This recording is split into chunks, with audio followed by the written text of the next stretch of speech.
नमस्कार दोस्तों। तो दोस्तों, आज के लेक्चर से हम शुरू करते हैं क्लास 12th की साइकोलॉजी की एनसीईआरटी को। हमारा पहला चैप्टर है वेरिएशंस इन साइकोलॉजिकल एट्रीब्यूट्स। ये वाला चैप्टर वैसे तो दो पार्ट्स में डिवाइडेड है। एक्चुअली में इसका नाम होना चाहिए था इंटेलिजेंस, क्योंकि मेजॉरिटी पार्ट इस चैप्टर के अंदर इंटेलिजेंस और इंटेलिजेंस की थ्योरीज के इर्द गिर्द रिवॉल्व करता है। लेकिन शुरू में आप ऐसा मान लो कि 25% पार्ट है इसका, वो इंडिविजुअल डिफरेंसेस के बारे में बात करता है। यानी कि दुनिया में इंसान जो हैं सब लोग अलग अलग हैं, क्यों हैं वो अलग एक दूसरे से, इसके ऊपर कुछ थ्योरीज है। और बाकी 75% जो हमारा पार्ट है इस चैप्टर का वो इंटेलिजेंस के बारे में है। जनरली साइकोलॉजी का सब्जेक्ट बच्चों को टफ लगता है, लेकिन हम इसको बिल्कुल बेसिक लेवल से समझेंगे और सारे कॉन्सेप्ट्स में आपको बहुत अच्छे तरीके से ऐसे समझाऊंगा कि आपके दिमाग में वो हमेशा के लिए फिट हो जाएंगे। तो चलो दोस्तों स्टार्ट करते हैं। तो अगर आप अपनी एनसीईआरटी को देखोगे, एनसीईआरटी में शुरू में एक बॉक्स गिवन है टॉप पर, जो कि है इंट्रोडक्शन का बॉक्स। उसके अंदर हमें कुछ चीज़ें समझा रखी हैं जो कि हमारे इस चैप्टर का बेस प्रिपेयर करेगा। वो जो इंट्रोडक्शन है वो लिखा किस बारे में है कि पृथ्वी पर सभी इंसान एक दूसरे से वैसे तो दोस्तों अलग है, हम जानते हैं। सभी लोग हाइट में अलग हैं, सबका कलर अलग है, इन टर्म्स ऑफ जेंडर भी सब लोग अलग अलग हैं। लेकिन ऐसा क्यों होता है कि कभी आपने सोचा है कि मेरे जैसी थिंकिंग के लोग भी मुझे मिल जाएंगे, लेकिन मेरे जैसी थिंकिंग के जो लोग हैं जो मुझसे मैच नहीं करेंगे, ऐसे लोग भी पृथ्वी पर है। क्या होता अगर संसार ऐसा होता, ये पूरी दुनिया ऐसी होती जहां पर सब लोग शांति के बारे में सोच रहे होते, तो कभी युद्ध नहीं होते। सभी लोग बेसिकली धर्मों के अंदर अपना विश्वास रखते, तो कोई विनाशकारी विपरीत बुद्धि का इंसान पैदा ना होता इस धरती पर। तो ऐसा क्यों नहीं हो पाता है कि सभी इंसान एक ही डायरेक्शन में सोचे, एक ही जैसा सोचे। ये इंडिविजुअल्स के अंदर डिफरेंसेस क्यों है जेंडर्स को लेकर, for example male, female, transgenders, इन सारी जेंडर कैटेगरीज को लेकर डिफरेंसेस हमें दुनिया में देखने को मिलते हैं। वो हमें समझ में आता है।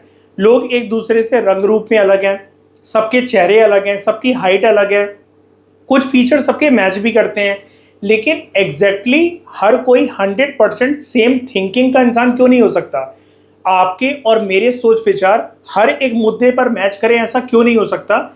इस चैप्टर के अंदर बड़े इंटरेस्टिंग वे में हम इस चीज़ को समझेंगे, और उसके लिए पहले हमें समझना पड़ेगा इस चैप्टर के अंदर जो इंट्रोडक्शन गिवन है हमारी एनसीईआरटी के अंदर। ठीक है, तो सबसे पहला सवाल जो पूछा जाता है इस चैप्टर के अंदर वो है विथ रिस्पेक्ट टू कि क्यों लोग एक दूसरे से डिफर करते हैं। Why do people differ from one another. जैसा कि मैंने अभी आपसे सवाल पुट करा, आपकी थिंकिंग और मेरी थिंकिंग एक दूसरे से अलग है, ये आप और मैं जानते हैं, लेकिन उसके पीछे प्रोमिनेंट रीजन क्या है वो हम डिकोड करेंगे। ठीक है, तो जब हम लोगों को दोस्तों आसपास दुनिया में ऑब्जर्व करते हैं तो हमें अपने आसपास अलग अलग तरह के लोग देखने को मिलते हैं। कुछ हमारे दोस्त हैं, अगर आप कॉलेज में हो, स्कूल में हो, तो आपके कुछ क्लासमेट्स होते हैं, हमारे कुछ रिश्तेदार होते हैं, और उसके अलावा गली मोहल्ले के अंदर और ना जाने दुनिया में इस जीवन काल में हम ना जाने कितने प्रकार के लोगों से मिलते हैं, उनसे हमारा इंटरेक्शन होता है। हर एक इंटरेक्शन से, हर एक मुलाकात से हमें एक चीज़ पता लगती है कि हमारी अगर किसी से दोस्ती होती है, कहीं ना कहीं सामने वाले की सोच विचार का और हमारे सोच विचार का एक सिंक्रोनाइजेशन हमें देखने को मिलता है। कैसे? देखो दोस्तों, अगर आप मेरे दोस्त हो, मैं आपका दोस्त हूं, बात एक ही है। वैसे हमारी दोस्ती जिस पॉइंट पर हुई होगी ना, वो पॉइंट ये होगा कि आपके और मेरे विचार कहीं ना कहीं मैच करते होंगे। आप खुद सोचकर देखो, अगर आप हर एक बात को मेरी काटते चलोगे और मैं हर बात पर आपका कोई भी ओपिनियन निकल कर आया, हर बात में आपको आपकी काट दूं, हर बात में मैं आपके किंतु परंतु ला दूं, तो हो सकता है कि आप मेरे को पसंद ना करो, है ना। तो कहीं ना कहीं ये जो सिमिलैरिटी ऑफ ओपिनियन वाली जो चीज़ होती है, ये कहीं ना कहीं एक रिश्ते को, एक दोस्ती को बढ़ावा देती है, उसके लिए एक स्टेपिंग स्टोन का काम करती है, पहले कदम रखने का काम करती है। तो इंट्रोडक्शन में एनसीईआरटी में सबसे पहले हमें यह बताया जा रहा है, हम अपने आसपास ना जाने कितने प्रकार के लोगों से मिलते हैं, बचपन से लेकर अभी तक ना जाने अनगिनत प्रकार के लोगों के साथ हमारी मुलाकात होती है, उनके साथ हमारे रिश्ते होते हैं, हमारे रिश्ते बनते हैं दोस्ती के, रिलेशनशिप्स के, मैरिजेस के, जान पहचान के। कुछ लोगों से हमारा इंटरेक्शन बड़े लंबे समय तक चला आता है क्योंकि आपको ही लगता है आपके और उनके सोच विचार एक जैसे हैं, आपकी और उनकी पर्सनैलिटी के कंपोनेंट्स एक जैसे हैं। कहीं ना कहीं आपके और उनके ओपिनियंस और थिंकिंग पैटर्न्स मैच करते हैं। और जो लोग आपके जीवन में अभी तक थे और अब आपने उनको अपने जीवन से निकाल दिया है, उसके पीछे कहीं ना कहीं रीज़न दोस्तों ये होता है, आप सोच कर देखना इस बात को, कि उनके ओपिनियन आप लोगों से अलग हो चुके हैं। आप जैसे कहते हो ना, यार वो पहले जैसा नहीं रहा, यार वो पहले जैसी नहीं रही, अब उसमें वो वाली बात नहीं है। तो आपका मन उस पर्सन को लेकर कच्चा क्यों हो गया?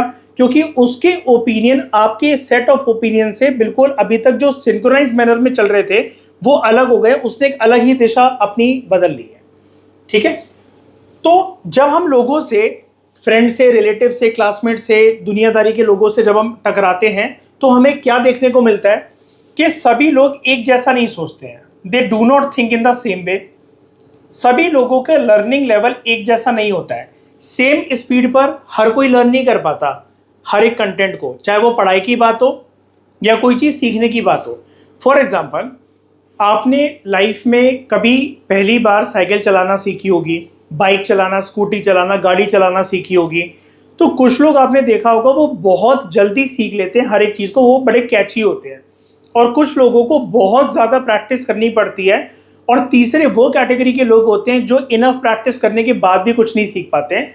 तो सबका जो लर्निंग का स्पीड है, लर्निंग की जो लेवल है, वो सबका अलग अलग होता है। ठीक है। बात यहाँ पर सिर्फ पढ़ाई की नहीं हो रही है, हर एक प्रकार की लर्निंग की बात हो रही है। यहाँ पर लोगों का परसेप्शन भी अलग अलग होता है। हर एक इंसान सेम लेवल का परसेप्शन नहीं रखता है। सबके परसेप्शन अलग अलग होते हैं। परसेप्शन क्या होता है? किसी चीज को आपने देखा। परसेप्शन और अंडरस्टैंडिंग में डिफरेंस क्या होता है? समझदारी को, किसी चीज को समझने को हम अंडरस्टैंडिंग कहते हैं। परसेप्शन होता है आपने अपना सेंस ऑर्गन्स का इस्तेमाल करके, फॉर एग्जांपल आई का इस्तेमाल करके आपने आंखों से कुछ देखा और आपको देखने से क्या प्रतीत हो रहा है, वो होता है परसेप्शन। जैसे आप किसी से कहते हो ना, बंटी तेरा साबुन स्लो है क्या, या फिर तू ट्यूबलाइट है क्या, तो इसका मतलब क्या है कि सामने वाला जितनी जल्दी उसको उस बात को कैच करना चाहिए, पकड़ना चाहिए, वो नहीं कैच कर पा रहा। उसका परसेप्शन, आपको ये लगता है, आपके परसेप्शन के कंपैरिजन में थोड़ा सा स्लो है। ठीक है। और हर किसी की जो परफॉर्मेंस होती है अलग अलग टास्क में, वो भी डिफरेंट होती है।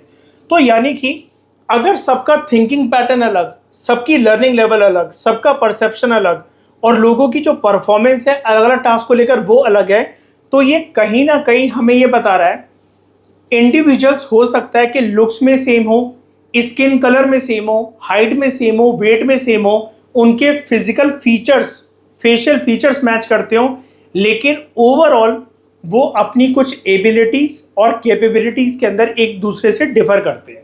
ठीक है। फॉर एग्जाम्पल, अब यहां पर आप कुछ एग्जाम्पल्स देखो। कुछ लोग जो होते हैं, कुछ स्टूडेंट्स जो होते हैं, वो मैथमेटिक्स के अंदर बहुत अच्छा परफॉर्म करते हैं। मुझसे अगर आप मैथमेटिक्स का इतिहास अगर आप मेरा जानो स्कूल लेवल का, तो आप शायद से ये लेक्चर छोड़कर अभी चले जाओ कि इस टीचर के खुद के मार्क्स नहीं आए थे, ये हमें क्या पढ़ाएगा। ठीक है। तो मेरी मैथ्स जो है वो टॉप नॉच लेवल पे रही है, स्काई रॉकेट लेवल पे रही है। I was a top performer, लेकिन नीचे से। ठीक है। तो एक स्टूडेंट को मैथ्स बहुत अच्छे से समझ में आती है, और वहीं पर कुछ स्टूडेंट जो होते हैं वो अपना सर खुजलाते रह जाते हैं कि भाई ये LHS RHS को क्यों प्रूव करना है। रियल लाइफ में मैथ्स का फंडा है पैसे कमाना। ये क्यों हमें ट्रिग्नोमेट्री पढ़वा रहे हैं, थ्योरम्स पढ़वाते हैं, सर्कल्स के बारे में, ट्रायंगल्स के बारे में पढ़वाते हैं, क्या एप्लीकेशन है इसकी रियल लाइफ में। कुछ लोगों के लिए मैथ्स का परसेप्शन ऐसा होता है।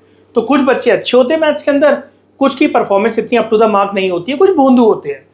कुछ लोग म्यूजिक के अंदर बहुत अच्छे होते हैं, उनकी म्यूजिकल इंटेलिजेंस होती है। हम आगे जानेंगे कि जिसकी एबिलिटी जिस फील्ड में अच्छी होती है उसके पास एक स्पेशल तरह की एक इंटेलिजेंस की एबिलिटी होती है। तो कुछ लोग गाना वगैरह बहुत अच्छे से गा लेते हैं, म्यूजिकल इंस्ट्रूमेंट्स को बजा लेते हैं।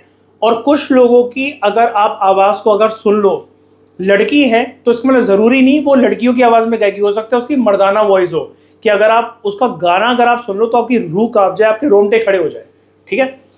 अब कुछ लोग बहुत जल्दी जल्दी लर्न कर लेते हैं, साइलेंट तरीके से लर्न कर लेते हैं, और कुछ लोग होता है बोल बोल कर पढ़ते हैं, जैसे मैं। मेरे को लिखना भी होता है, बोलना भी होता है, तभी मुझे कोई चीज़ याद होती है। मैं साइलेंट रीडर नहीं हूँ। आप में सोच सकते हैं बहुत लोग साइलेंट रीडर हो और ना भी हो। और सबकी लर्निंग की स्पीड भी हर एक चीज़ को लेकर वेरी करती है। अब बात यहाँ पर सिर्फ पढ़ाई की नहीं है। यहाँ पर ये जो डायग्राम है, लड़की है, किताब पढ़ रही है, बात यहाँ पर सिर्फ किताब की नहीं है।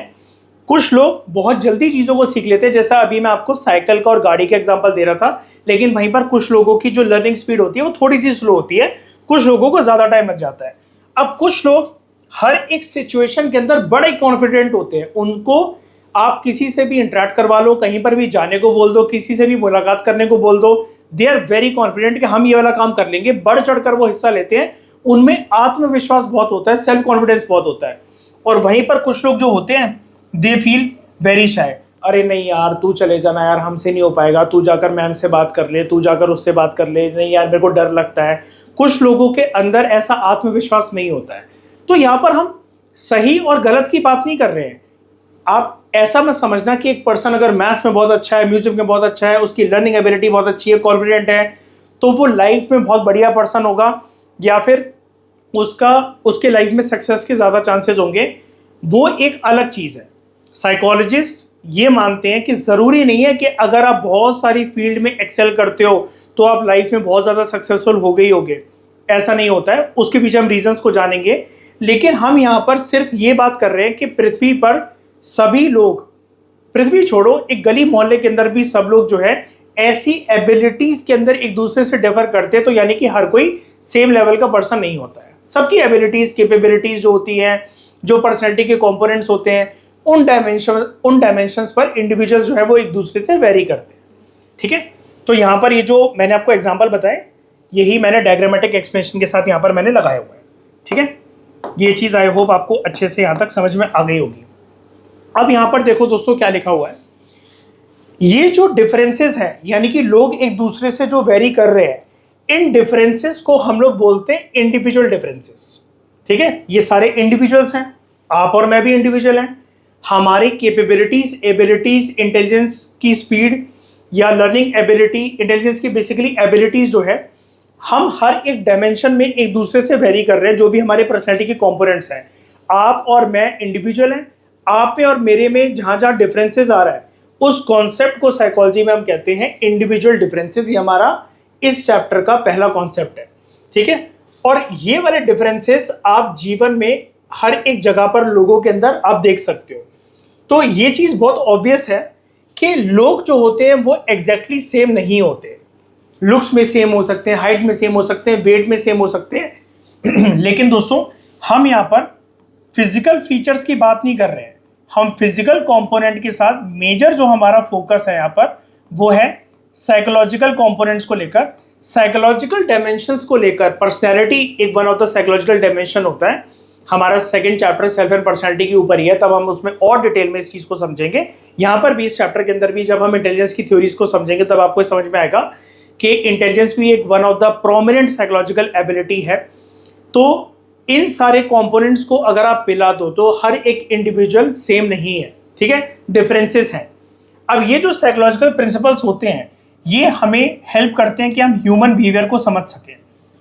तो साइकोलॉजिकल प्रिंसिपल्स हमारी मदद करते हैं कि आपका और मेरा बर्ताव कैसा है, व्यवहार कैसा है, रवैया कैसा है, एक दूसरे से बात करने का तरीका क्या है, आपका बिहेवियर टुवर्ड्स मी, मेरा बिहेवियर टुवर्ड्स यू, और हम दोनों का behaviour towards other person, sir एक हमारे फैमिली मेम्बर्स, हमारे गली मोहल्ले के लोग, हमसे बड़ी उम्र के लोग, हमसे छोटी उम्र के लोग।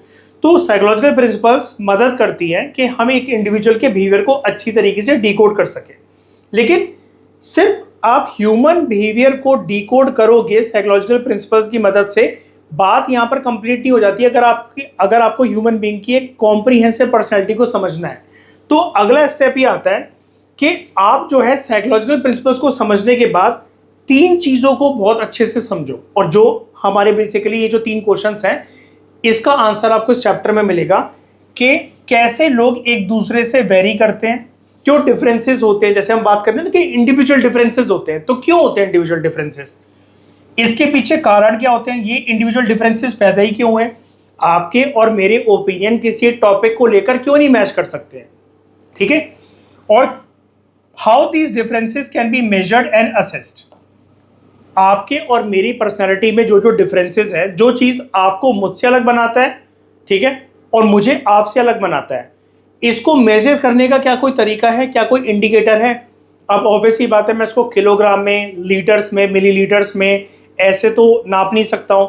तो बड़ी इंटरेस्टिंग एक चीज़ है कि हम साइकोलॉजिकल एट्रीब्यूट्स को, साइकोलॉजिकल क्वालिटीज़ को, ट्रेड्स को, कैरेक्टरिस्टिक्स को, उनका नापतोल कैसे कर सकते हैं, उसको हम कैसे असेस कर सकते हैं, मेजर कर सकते हैं, इसको हम इस चैप्टर में जानेंगे। ठीक है, अब ये जो क्वेश्चंस हैं, यानी कि लोग कैसे एक दूसरे से डिफर करते हैं, उसके पीछे रीजन क्या है, उसको हम कैसे मेजर कर सकते हैं उन डिफरेंसेस को। तो ये जो क्वेश्चंस है बहुत इंपॉर्टेंट है, क्योंकि ये one of the major concern है मॉडर्न साइकोलॉजी का। और मॉडर्न साइकोलॉजी यानी कि जो 21st सेंचुरी के अंदर जो साइकोलॉजी का जो डोमेन, जो पूरा डिसिप्लिन जो डेवलप हुआ, उसके अंदर एक one of the major curiosity वाला जो क्वेश्चन है जो साइकोलॉजिस्ट के दिमाग में आता है, that is study of individual differences. वो ये जानना चाहते हैं साइकोलॉजिस्ट के अलग अलग इंडिविजुअल्स इस पृथ्वी पर एक दूसरे से क्यों डिफर करते हैं। ठीक है, तो यहां पर कॉम्प्रिहेंसिव तरीके से मैंने आपको यहां पर बता दिया। अब देखो, इंडिविजुअल डिफरेंसेस के ऊपर जब बात हो रही थी तो वहां पर 21st सेंचुरी में विद रिस्पेक्ट टू, जैसे यहां पर बोला गया ना कि मॉडर्न साइकोलॉजी का one of the major concern ये है, एक मेजर क्यूरियोसिटी जो 21st सेंचुरी के अंदर साइकोलॉजिस्ट के मन में आई, जो उन्होंने सोचा यार ऐसा क्यों होता है कि यार हर एक इंडिविजुअल एक दूसरे से वेरी करता है। तो वो उसके बारे में ना आराम से सोचने लगे कि यार हमारे ओपिनियन मैच क्यों नहीं कर सकते हैं। इस साइकोलॉजिकल लेबोरेटरी के अंदर भी अगर हम ये सारे साइकोलॉजिस्ट बैठे हुए हैं, तो अगर मेरा कोई व्यू पॉइंट है तो उस पर हमेशा हर कोई एग्री क्यों नहीं कर रहा है, क्योंकि हर किसी को ये लगता है कि जिसने जो थ्योरी दे रखी है वो तो सबसे बेस्ट थ्योरी दे रखी है, लेकिन फिर भी ओपिनियन मैच क्यों नहीं कर रहा है, या फिर मैं किसी के ओपिनियन से मैच क्यों नहीं कर पा रहा हूँ अपने ओपिनियन को। तो ये एक जो क्यूरियोसिटी जो जागी साइकोलॉजिस्ट के मन में, ठीक है, तो यहां पर सबसे प्रोमिनेंट जो रोल था, जो सबसे पहला रोल था इंडिविजुअल डिफरेंसेस को समझने के लिए, वो था एक साइकोलॉजिस्ट का जिसका नाम था फ्रांसिस गैल्टन। ये मैं कोई आपके एनसीईआरटी से बाहर आपको नहीं पढ़ा रहा हूं। अगर आप इंट्रोडक्शन का बॉक्स, जो ऊपर बॉक्स नहीं मतलब जो इंट्रोडक्शन गिवन है इस चैप्टर के अंदर, अगर आप उसको देखोगे वहां पर इनके बारे में गिवन है। ठीक है, तो कोई भी क्वेश्चन अगर फंसता है आपके एग्जाम में तो आपको पता होना चाहिए उसके बारे में, इसलिए मैंने हर एक चीज को डिटेल तरीके से यहाँ पर लिखा हुआ है। हाँ, एनसीईआरटी की लैंग्वेज कुछ ज्यादा चेंज नहीं करा है, और प्लस एडिशनल इंफॉर्मेशन बहुत ज्यादा पुट नहीं कर रखी है, उतनी जितनी आपको एग्जाम में मदद करे, आपका काम हो जाए पूरी तरीके से, उतनी इंफॉर्मेशन यहाँ पर है। ठीक है, तो who was this person, this psychologist Francis Galton? कौन थे ये? फ्रांसिस गैल्टन जो थे वो एक साइकोलॉजिस्ट भी थे, ठीक है, साइंटिस्ट भी थे, and he was a Pioneer. Pioneer किस चीज में इनको बोला जा रहा है? पायनियर दोस्तों एक ऐसा पर्सन होता है, आप ऐसे पर्सन को पायनियर कहते हो जिसकी महारत होती है, पहला कदम जिसने किसी फील्ड में किसी चीज के लिए लिया होता है, चाहे कुछ इन्वेंट करने के लिए, कुछ बोलने के लिए, कुछ फिलॉसफी देने के लिए, कुछ रिसर्च वगैरह के ऊपर काम करने के लिए जो पहला कदम रखता है उसको हम पायनियर बोलते हैं। तो he was a Pioneer with respect to study of individual differences। तो one of the modern concern जो साइकोलॉजी की फील्ड में निकल कर आया साइकोलॉजिस्ट का, वो इस बात से रिलेटेड था, ठीक है, मॉडर्न साइकोलॉजी का, जैसा कि मैंने आपको बताया कि साइकोलॉजिस्ट स्टडी करना चाहते थे 21st सेंचुरी के अंदर इंडिविजुअल डिफरेंसेस को, कि उनके मन के अंदर एक क्यूरियोसिटी जागी कि यार लोग एक दूसरे से डिफर क्यों करते हैं। ठीक है, और ये चीज गैल्टन के टाइम से शुरू हुई थी। पूरा नाम इन भाई साहब का था फ्रांसिस गैल्टन। ठीक है, तो गैल्टन के बारे में थोड़ा सा जान लेते हैं। फ्रांसिस गैल्टन एक one of the earlier psychologist थे जिन्होंने सिस्टमैटिक तरीके से, ऐसा नहीं कि उन्होंने बोल दिया कि हाँ इंडिविजुअल एक दूसरे से अलग होते हैं, भगवान ने क्योंकि सबको अलग बना रखा है, भगवान ने सबको सोचने की क्षमता वगैरह अलग दे रखी है, ये तो एक फिलोसफिकल चीज हो गई कि आप ओपिनियन बेस्ड बात कर रहे हो। उन्होंने सिस्टमैटिक तरीके से स्टडी करा डिफरेंसेस जो लोगों के बीच में होते हैं। ठीक है, उनका मानना था, उनकी बेसिकली दो बातें बहुत इंपॉर्टेंट थी। पहली बात उनका ये मानना था कि ह्यूमंस की जो एबिलिटीज होती हैं वो एक दूसरे से वेरी करती है। एबिलिटीज यानी कि जैसे इंसानों का इंटरेस्ट, उनकी क्रिएटिविटी, उनका एप्टीट्यूड, उनकी इंटेलिजेंस की लेवल, उनका IQ, इंटेलिजेंस क्वोशंट, उनका EQ, ठीक है, ये सारी चीज़ों पर ह्यूमन की जो एबिलिटीज़ होती है लर्निंग को लेकर, लर्निंग स्पीड को लेकर, जैसे म्यूजिक वाली चीज़ अभी हमने देखी थी, मैथ्स एक पर्सन वहाँ पर कर रहा था, इन सारी एबिलिटीज़ को लेकर इंडिविजुअल्स के अंदर वेरिएशन होती है। हर कोई सेम नाव पर पैरेलली सवारी नहीं कर रहा है, यहाँ पर आपको वेरिएशंस देखने को मिलेंगी। कुछ इंडिविजुअल्स इस टॉप पर होते हैं ग्राफ पर, और वहीं पर कुछ लो पॉइंट्स पर होते हैं। कुछ धीरे कैच कर पाते हैं चीज़ों को, कुछ बहुत ज़्यादा कैच कर पाते हैं। कई कई लोगों की महारत जो होती है वो हर एक फील्ड में होती है, और कई लोग लिमिटेड फील्ड के अंदर ही अपना दिमाग लगाते हुए रह जाते हैं, उनसे इतनी सारी चीज़ें नहीं हो पाती। ठीक है, कई लोग मल्टीटास्किंग के अंदर एक्सपर्ट होते हैं, कई लोगों से एक टास्क भी अच्छी तरीके से परफॉर्म नहीं हो पाता है। ठीक है, तो ये कही इन्होंने पहली बात कि इंडिविजुअल्स अपनी ह्यूमन एबिलिटीज जो होती है इंडिविजुअल्स की, उसके अंदर उनकी वेरिएशंस होती है। दूसरी चीज उन्होंने ये कही कि ये जो वेरिएशंस, ये जो इंडिविजुअल डिफरेंसेस, वेरिएशंस को आप बेसिकली दोस्तों इंडिविजुअल डिफरेंसेस भी कह सकते हो। ठीक है, तो ये जो वेरिएशंस है, जो इंडिविजुअल डिफरेंसेस हैं, इसको आप साइंटिफिकली मेजर कर सकते हो। ठीक है, there are various tools, there are various methods to study these individual differences. तो इन्होंने ये जो इंडिविजुअल डिफरेंसेस के ऊपर सिस्टमैटिक तरीके से स्टडी करा, और इन्होंने जो बोला कि इसको हम साइंटिफिकली मेजर कर सकते हैं। ये जो इंडिविजुअल्स की जो एबिलिटीज है उसके अंदर जो वेरिएशंस आ रही है, इनके इस काम ने एक तरीके से एक नींव बिछाने का काम करा, एक फाउंडेशन ले करा, उन्होंने एक प्लेटफॉर्म बनाया। ठीक है, कि कैसे हम इंडिविजुअल डिफरेंसेस को टेस्ट कर सकते हैं और साइंटिफिक तरीके से हम उसको स्टडी कर सकते हैं।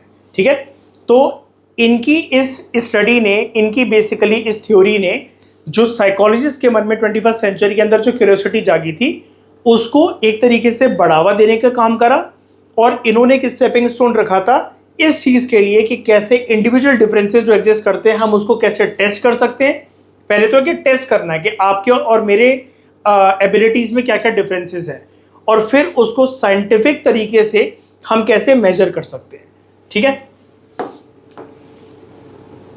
तो गेल्टन के जो प्रिंसिपल्स थे, इनका ये जो बहुत बेहतरीन जो काम था, इसने शेप करा मॉडर्न साइकोलॉजी के फोकस को, ताकि हम इंडिविजुअल डिफरेंसेस के कॉन्सेप्ट को अच्छे तरीके से समझ पाएं और उसको अच्छे तरीके से मेजर कर सकें। आई होप ये चीज़ आपको अच्छी तरीके से समझ में आ भी गई होगी। आगे बढ़ते हैं। अब यहाँ पर जो आपका दोस्तों इंट्रोडक्शन का ये जो बॉक्स, जो इंट्रोडक्शन गिवन है आपके एनसीईआरटी में पहले पेज पर, यहाँ पर अब बात आती है इंटेलिजेंस के ऊपर फोकस करा जाता है। इंटेलिजेंस को बोला जाता है कि इंटेलिजेंस एक इंपॉर्टेंट साइकोलॉजिकल एट्रीब्यूट है।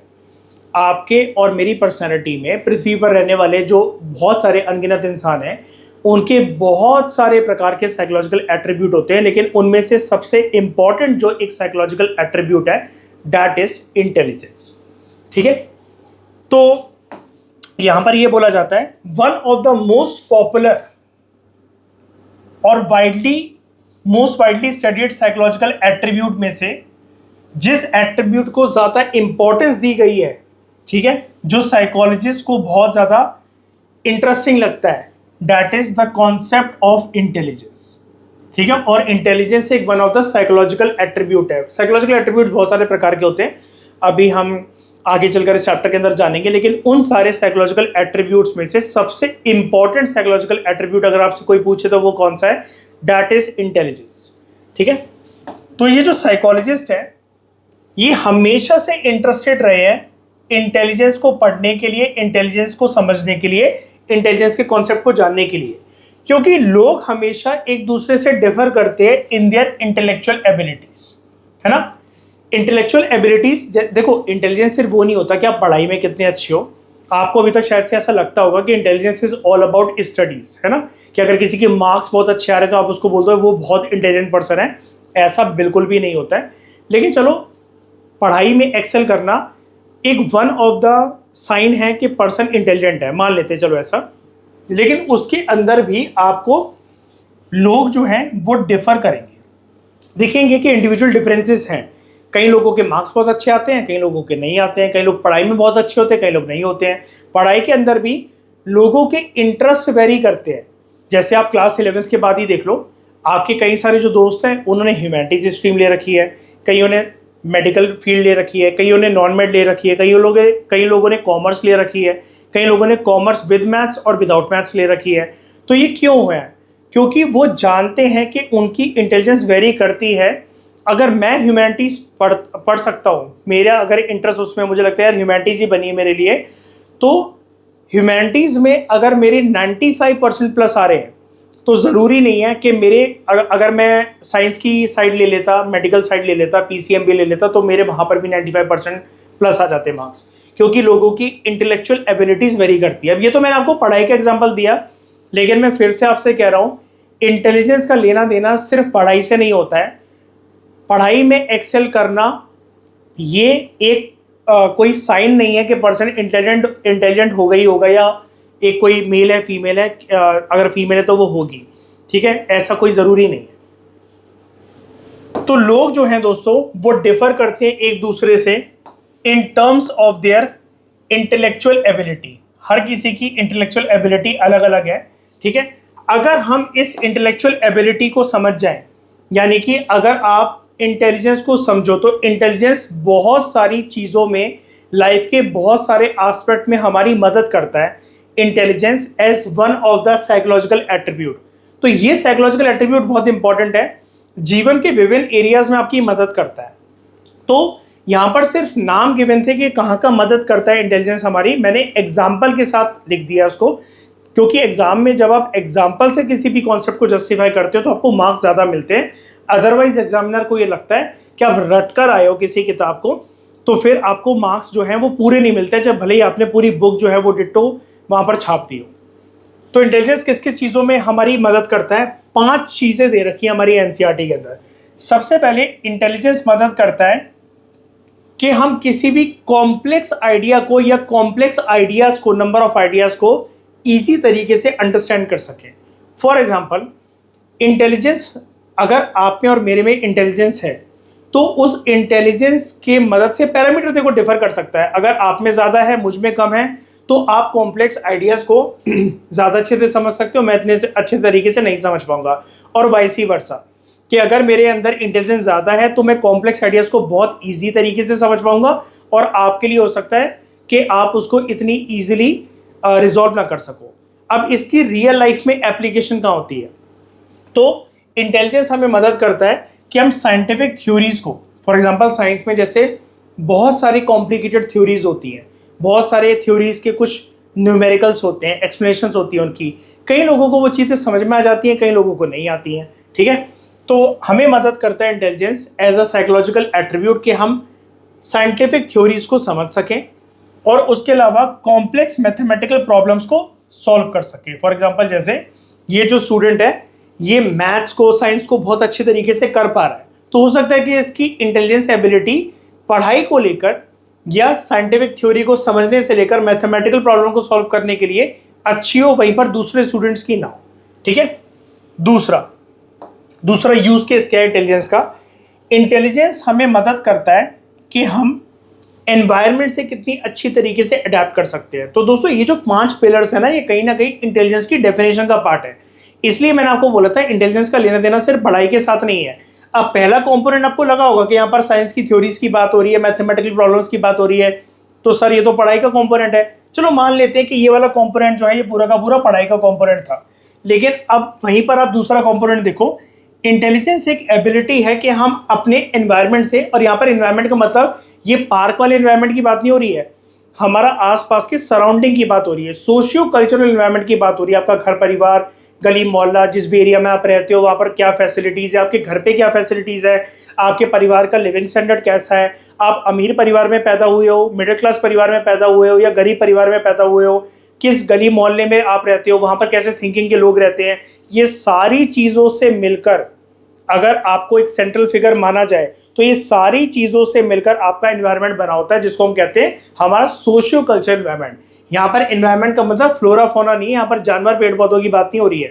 तो इंटेलिजेंस एक आपकी एबिलिटी है कि आप अपने एनवायरनमेंट से कितनी अच्छी तरीके से अडेप्ट कर सकते हो, उसमें आपको कितनी आप नए एनवायरनमेंट के अंदर या ऑलरेडी जो एग्जिस्टिंग एनवायरनमेंट है आप उस पर कितनी अच्छी तरीके से अपने आप को ढाल सकते हो।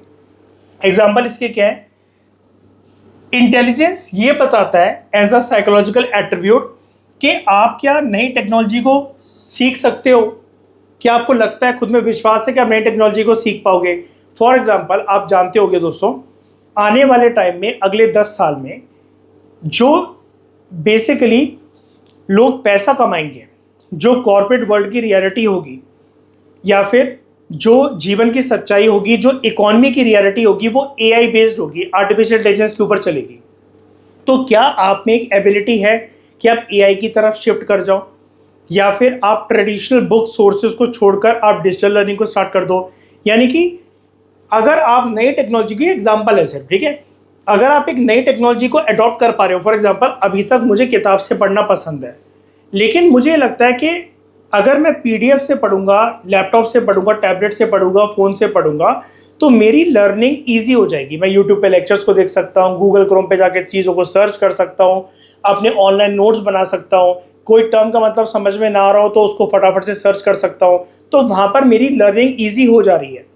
अब मुझे किसी ने इन फ़ायदों के बारे में बताया कि दिबांग तुम क्या करो, बुक को छोड़कर लैपटॉप पर या टैबलेट पर या फ़ोन पर आकर नोट्स बनाओ, वहाँ से पढ़ा करो, और यूट्यूब पे लेक्चर्स देखते हुए यहाँ से अपनी लर्निंग को स्ट्रॉन्ग करो।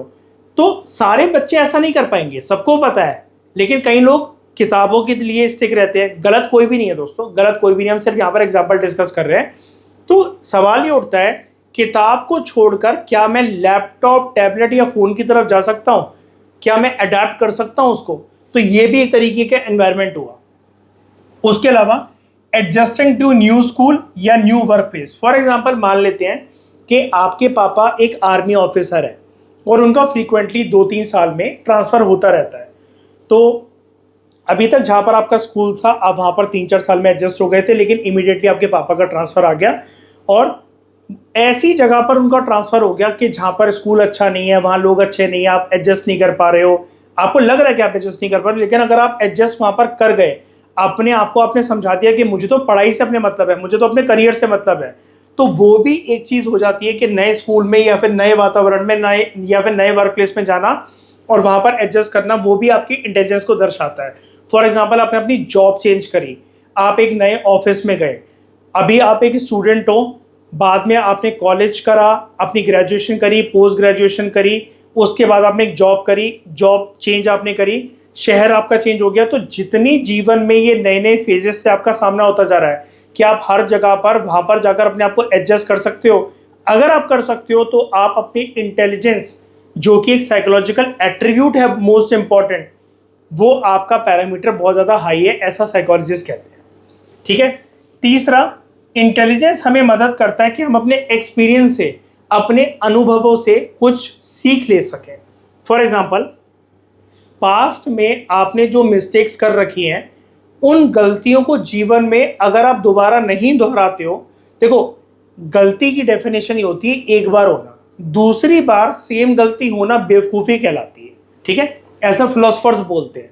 तो अगर आप किसी भी प्रकार की मिस्टेक्स को अवॉइड करते हो जो आप पास्ट में कमिट कर चुके हो, तो यानी कि आप इंटेलिजेंट पर्सन हो। ठीक है। फॉर एग्जाम्पल, कोई पर्सन बहुत ज़्यादा स्मोकिंग करता है, डॉक्टर ने उसको बोला कि तुम्हारे लंग्स खराब हो जाएंगे, तुम्हें कैंसर हो सकता है, अनगिनत तुम्हारी बीमारियां हो सकती है, तुम्हारे जीवन में आगे इतनी एक बेहतरीन ज़िंदगी पड़ी हुई है, ये सब जो बुरी हरकतें इसको छोड़ दो और एक हेल्दी जीवन जो है वो आप बिताओ। तो वहाँ पर डॉक्टर की वार्निंग जो है इमीडिएटली पर्सन को याद आ जानी चाहिए, जैसे ही वो सिगरेट की तरफ अपना हाथ लेकर जाए। अगर उसको डॉक्टर की वो वाली बात याद आ रही है और दोबारा वो सिगरेट को हाथ नहीं लगा रहा है, तो यानी कि पर्सन अपनी इंटेलिजेंस एबिलिटी के अंदर हाई है। ठीक है, उसकी इंटेलिजेंस एबिलिटी हाई है। दूसरा एग्जांपल, लाइफ में किसी प्रीवियस नॉलेज को यूज करना नई सिचुएशंस के अंदर। नई सिचुएशंस को दोस्तों हम लोग नोवल सिचुएशंस या फिर नोवल एक्सपीरियंस भी कहते हैं। नोवल कोई पढ़ने वाली नोवल की बात नहीं हो रही है, न्यू को नोवल वर्ड भी कहते हैं। ये आपको मैं एक डिक्शनरी मीनिंग बता रहा हूँ अभी आगे चलकर, क्योंकि इस चैप्टर में आएगा। ठीक है, तो फॉर एग्जाम्पल मान लेते हैं कि किसी के घर में एक आग लग गई, may not God do so, और वहाँ पर जैसे मतलब मान लो कि इस कमरे में आग लग गई और यहाँ पर एक छत पे खुली हुई जगह है, इतना सा एक जो स्पेस है ये सीलिंग पर है और एक लंबी सी सीढ़ी मेरे रूम में रखी हुई है। तो अगर आग लगी मैं क्या करूँगा, आप कहोगे सर आप सीढ़ी लगाओ यहाँ पर और यहाँ से आप बाहर निकल जाओ छत की तरफ। तो ये मुझे कैसे पता या आपको कैसे पता कि मुझे यहाँ पर सीढ़ी लगानी थी और मुझे बाहर निकल जाना था? ये हो सकता है मैं किसी मूवी में देखा हो, किसी बुक में पढ़ा हो, किसी की बातों को सुना हो, कभी किसी के साथ ऐसा हुआ हो। तो यहाँ पर हम अपनी लाइफ की प्रीवियस नॉलेज को जो हमने किताबों से गेन कर रखी है, मूवी को देखते हुए, किसी सीरियल ड्रामा को देखते हुए, किसी की बातों को सुनते हुए, वो वाली बात इमीडिएटली हमें याद आ जाती है अगर कभी भी नई ऐसी सिचुएशंस का हम सामना करते हैं जो कि हमारे साथ पर्सनली होती है। ठीक है, तो वहां पर भी कहीं ना कहीं हमारी इंटेलिजेंस जो है as a ability, as a psychological attribute show हो रही होती है। उसके अलावा इंटेलिजेंस हमें हेल्प करता है कि हम कैसे अपने आप को एंगेज कर सकें इन रीजनिंग।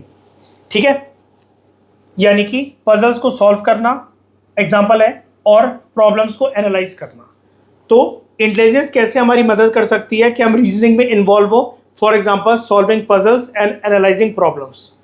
उसके अलावा इंटेलिजेंस कैसे हमारी मदद कर सकती है इन ओवरकमिंग ऑब्स्टेकल्स। जीवन में जितने भी अड़ंगे हैं, जितने भी रोड़े हैं, जितने भी बाधाएं हैं, जितने भी स्पीड ब्रेकर्स हैं, उसमें इंटेलिजेंस कैसे हमारी मदद कर सकती है।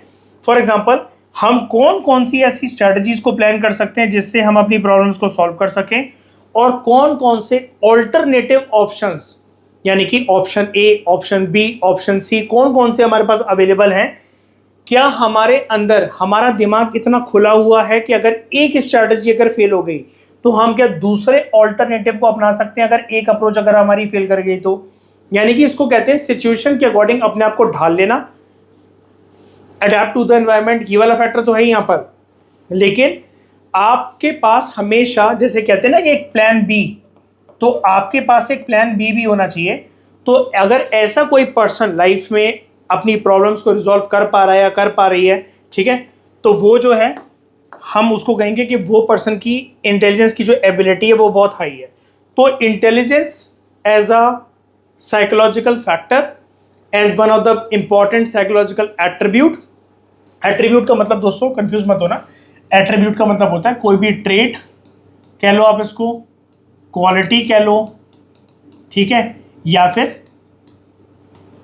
कैरेक्टरिस्टिक कह लो, या फीचर कह लो, या फैक्टर कह लो, कुछ भी कह सकते हो आप इसको। ठीक है, एट्रीब्यूट का मतलब सबसे सिंपल होता है quality of a person.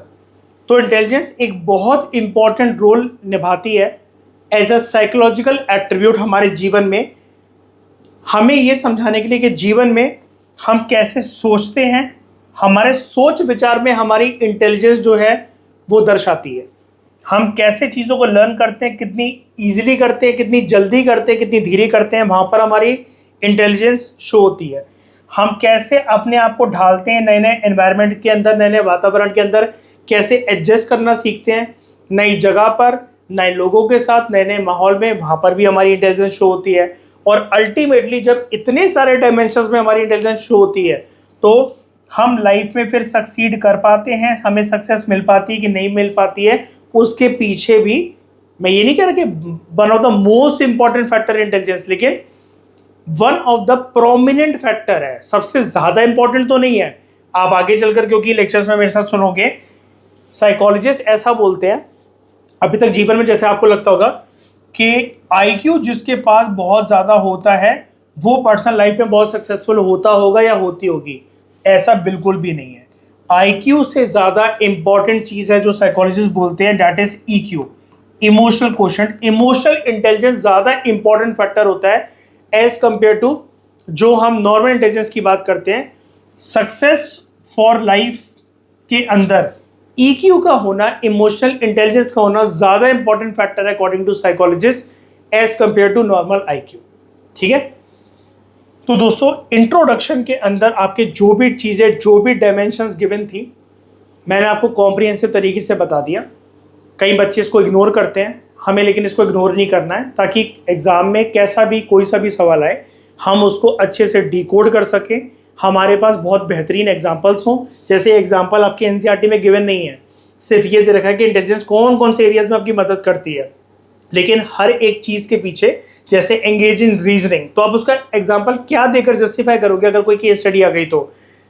Puzzle को सॉल्व करना एक तरीके से रीजनिंग है। रीजनिंग होता क्या है कि आप किसी भी कॉम्प्लेक्स आइडिया को ईजी कर देते हो। मतलब चीज़ इतनी बड़ी है पहाड़ जैसी, तोड़ तोड़ के छोटी छोटी चीज़ों के अंदर आपने उसको एड्रेस करा और उसको ईजी बना दिया, हलवा बना दिया आपने उसको, ठीक है।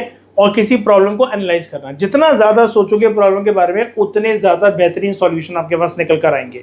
तो ये एग्जाम्पल को लिखकर easily you can fetch very good marks. और भी बात करेंगे इस चैप्टर के बारे में, बहुत इंटरेस्टिंग चैप्टर है ये, ठीक है। धीरे धीरे करके उसको सीखेंगे, अच्छे से सीखेंगे, एक एक लाइन को डिकोड करेंगे। इस डिस्कशन में दोस्तों फिलहाल लेते हैं। Thank you very much for discussion.